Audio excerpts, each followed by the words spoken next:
Assalamualaikum warahmatullahi wabarakatuh.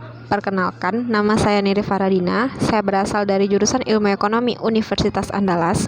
Di sini saya akan mempresentasikan materi tentang dasar pengambilan keputusan dengan tujuan untuk memenuhi salah satu prasyarat memenuhi kelulusan dalam mata kuliah spesial topik ekonomi dan perencanaan pembangunan. Dengan dosen pengampu saya yaitu Ibu Dr. Sosmiarti SE, MSI. Langsung saja masuk dalam pengertian pengambilan keputusan, yang mana kata keputusan berarti menentukan, mengakhiri, menyelesaikan, mengatasi. Pengertian menurut para ahli, yang pertama menurut Siagian dalam Asnawir tahun 2006, pengambilan keputusan merupakan suatu pendekatan yang sistematis terhadap suatu masalah yang dihadapi. Selanjutnya menurut Salusu tahun 2004, pengambilan keputusan adalah suatu proses memilih alternatif cara bertindak dengan metode yang sesuai dengan situasi. Sedangkan menurut Janis dan Mann tahun 1977 menyebutkan bahwa pengambilan keputusan merupakan pemecahan masalah dan terhindar dari faktor situasional. Oleh karena itu, dapat diartikan bahwa pengambilan keputusan adalah memilih dan menetapkan satu alternatif yang paling tepat dari beberapa alternatif yang dirumuskan. Keputusan itu harus bersifat fleksibel, analitis, dan mungkin untuk dilaksanakan dengan dorongan sarana-prasarana dan sumber daya yang tersedia, berupa manusia dan material.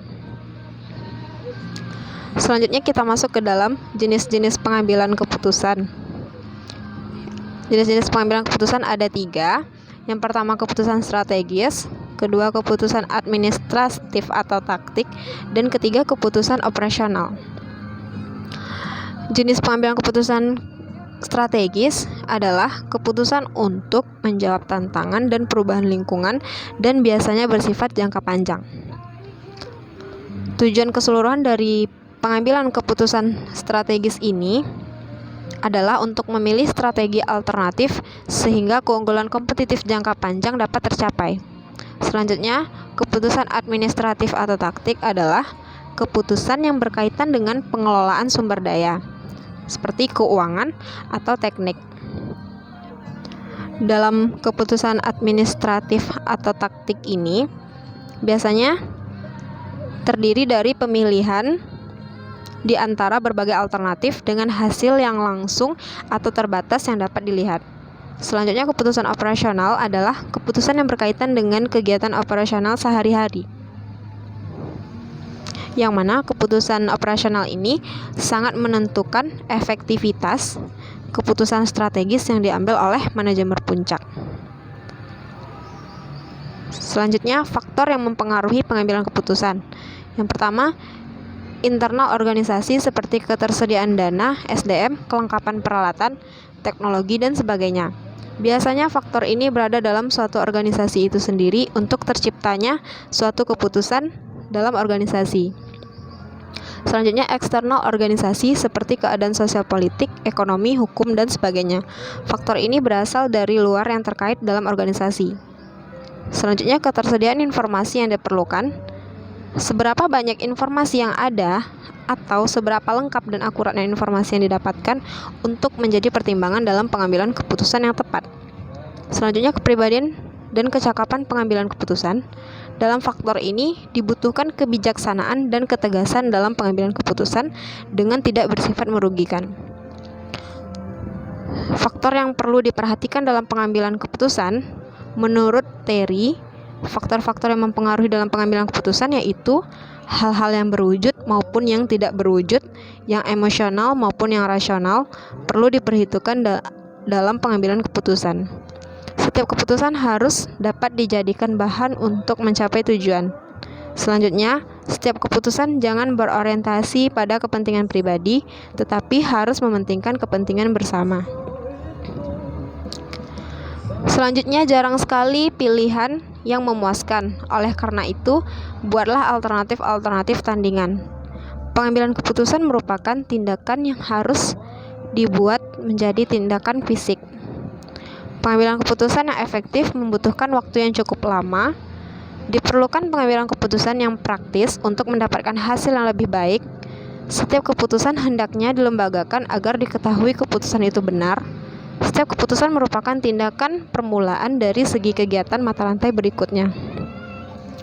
Prinsip-prinsip pengambilan keputusan organisasi menurut Piaget-Sahertian yang pertama dapat dibedakan dengan jelas antara pengambilan keputusan dengan pemecahan masalah. Pengambilan keputusan harus selalu dilihat dalam kaitannya dengan tujuan-tujuan yang hendak dicapai. Selanjutnya diperlukan data penunjang dan analisa yang komprehensif dalam pengambilan suatu keputusan. Selanjutnya pimpinan tidak hanya mau mengambil keputusan, tetapi juga bertanggung jawab atas segala tindakan keputusan itu. Dasar dalam pengambilan keputusan yang pertama ada intuisi, yang mana pengambilan keputusan berdasarkan intuisi adalah pengambilan keputusan yang berdasarkan perasaan yang sifatnya subjektif. Dalam pengambilan keputusan berdasarkan intuisi ini, meski waktu yang digunakan untuk mengambil keputusan relatif pendek, tetapi keputusan yang dihasilkan seringkali relatif kurang baik karena seringkali mengabaikan dasar-dasar pertimbangan lainnya.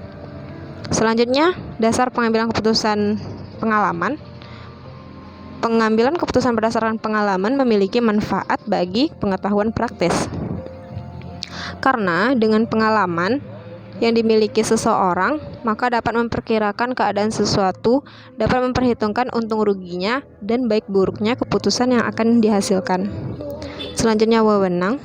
Pengambilan keputusan berdasarkan wewenang biasanya dilakukan oleh pimpinan terhadap bawahannya, atau oleh orang yang lebih tinggi kedudukannya kepada orang yang lebih rendah kedudukannya.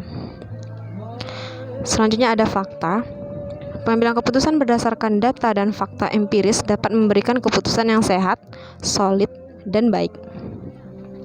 Karena dengan fakta, tingkat kepercayaan terhadap pengambilan keputusan dapat lebih tinggi sehingga orang dapat menerima keputusan yang dibuat itu dengan rela dan berlapang dada. Selanjutnya rasional. Pada pengambilan keputusan yang berdasarkan rasio, keputusan yang dihasilkan bersifat objektif, logis, lebih transparan, dan konsisten untuk memaksimumkan hasil atau nilai dalam batas waktu kendala tertentu. Sehingga dapat dikatakan mendekati kebenaran atau sesuai dengan apa yang diinginkan. Pengambilan keputusan secara rasional ini berlaku sepenuhnya dalam keadaan yang ideal. Pada pengambilan keputusan secara rasional terdapat beberapa hal sebagai berikut, yang mana adanya kejelasan masalah. Maksudnya di sini tidak ada keraguan dan kekabaran masalah. Adanya orientasi tujuan, kesatuan pengertian tujuan yang ingin dicapai. Adanya pengetahuan alternatif, yaitu seluruh alternatif diketahui jenisnya dan konsekuensinya. Adanya preferensi yang jelas, atau alternatif bisa diurutkan sesuai kriteria. Dan adanya hasil maksimal, yaitu pemilihan alternatif terbaik berdasarkan atas hasil ekonomis yang maksimal. Terima kasih, itulah presentasi dari saya mengenai materi tentang dasar pengambilan keputusan. Karena banyak maaf, saya mohon maaf. Terima kasih atas waktunya telah menonton presentasi saya. Saya ucapkan Assalamualaikum warahmatullahi wabarakatuh.